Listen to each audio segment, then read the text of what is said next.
ल है बनगाउँबाट 2.5 केजी लिएर आएको होइन मैले यहाँ चाहिँ 100 ग्रामको चाहिँ यहाँनिर चाहिँ फरक परेको छ। धनगढी र बनगाउँको जो पनि यहाँ तपाईँको डेली युज सामानहरू छ हाम्रो घरमा जो युज हुन्छ त्यसको चाहिँ प्राइसको डिफ्रेन्स लिएर आइरहेको छु र कहाँको सामानहरू गुणस्तर र राम्रो छ भनेर त्यो पनि लिएर आएको छु यो भिडियोमा। भिडियोलाई चाहिँ अन्तिमसम्म हेर्नु होला।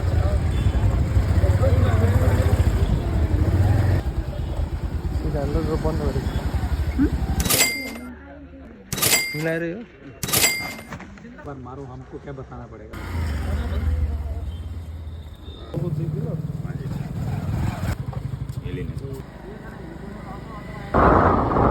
दाइ मास 1 केजी मासलाई कति पर्ने हो? मास 1 केजीलाई 200 रुपियाँ पर्छ फुटकर रेट हाम्रो। हजुर। अनि अरहरलाई चाहिँ 230 रुपियाँ पर्छ।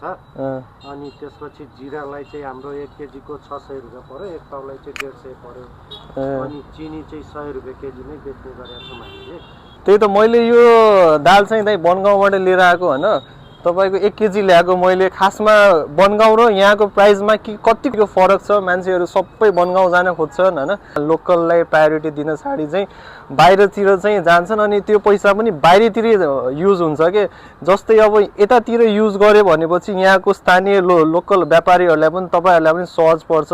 भोलिको दिन तपाईँलाई सहज परेपछि अनि एक हिसाबले तपाईँको सानो सानो ट्रान्जेक्सनले चाहिँ देशलाई ठुलो कन्ट्रिब्युसन पर्छ क्या। यो हिसाबले चाहिँ मैले यो भिडियो बनाउन खोजिरहेको। मेरो आफ्नो बुझाइ चाहिँ के छ भने हजुरको जस्तै चिनीमा चाहिँ पारी 70 रुपियाँ केजी पाउँछ भन्छ होइन। चिनी चाहिँ अब पारी 70 रुपियाँ केजी पाउँछ, हाम्रो यहाँ चिनी 100 रुपियाँ केजी छ। अब कहिलेकाहीँ बढ्यो भने 110 सम्म पुग्छ, नत्र 100 रुपियाँ केजी नै चिनी हुन्छ। उहाँ हामी पहिलोचोटि जाँदाखेरि चिनी कति रुपियाँ केजी छ भन्छौँ, 70 रुपियाँ केजी सस्तो पर्छ।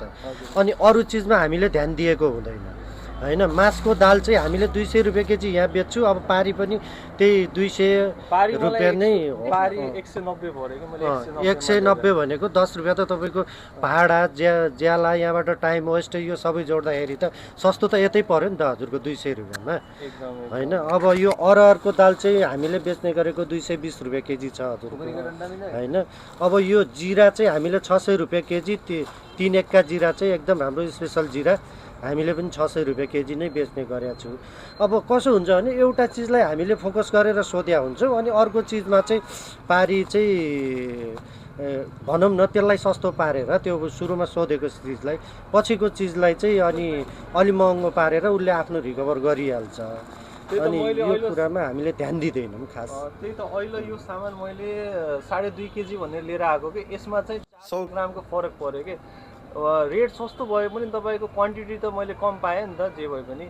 त्यो कारणले गर्दाखेरि यहाँको बासिन्दाहरूले त्यो चाहिँ बुझ्दैनन् जस्तो मलाई फिल हुन्छ दाइ। तपाईँ नजिक पनि छ गएर लिएर आइदिउँ भनेर गएको 5 केजी ल्याएको 300 ग्राम चिनी कम पर्यो। यो कुरा सानो सानो कुरा हामी ध्यान नदिएर एकरो के कन्सेप्ट छ भने हाम्रो पारी जाने इन्डियामा सस्तो पाउँछ, फेरि त्यहाँको हेपाई भयो, त्यहाँको चाहिँ भनौँ न त्यहाँको बिएफ त्यो साउजीहरूले गर्ने होइन, त्यो हाम्रो लामबद्ध लागेर त्यहाँ पेलाइ खाने अलग कुरा भयो, चेकिङको कुराहरू भयो।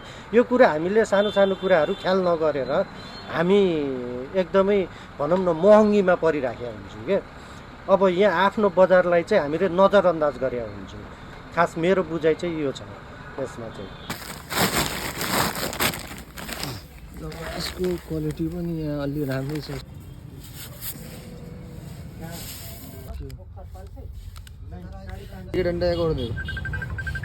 दुबईको कम्पेरिजन गरेँ, धनगढीको पनि प्राइसको कम्पेरिजन गरेँ र बनगाउँको पनि गरेँ।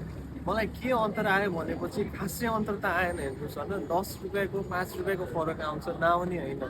उता सस्तो परिरहेछ 10-5 रुपियाँ, तर 10-5 रुपियाँको ठुलो कुरा भएन कि हजुरको। कस्तो हुन्छ भनेपछि तपाईँको सानो सानो ट्रान्जेक्सनले देशलाई धेरै ठुलो कन्ट्रिब्युसन पाउँछ क्या देशले। तपाईँको यहाँको सामानहरू किन्यो भनेपछि जस्तै प्याज भयो टमाटर यहीँबाट किन्न लाग्यो भनेपछि यहाँको लोकल स्थायी र किसानले एकदम प्रोत्साहन पाउँछ र उनीहरूलाई ऊर्जा आउँछ कि यहाँ पनि केही गर्नुपर्छ भनेर कि सबै चिज वहीँबाट ल्याउने नै कि यहाँलाई पनि प्रायोरिटी दिएर यहीँको सामानहरूलाई चाहिँ युज गरौँ भनेर म तपाईँहरूलाई विनम्र अनुरोध गर्दछु। धन्यवाद।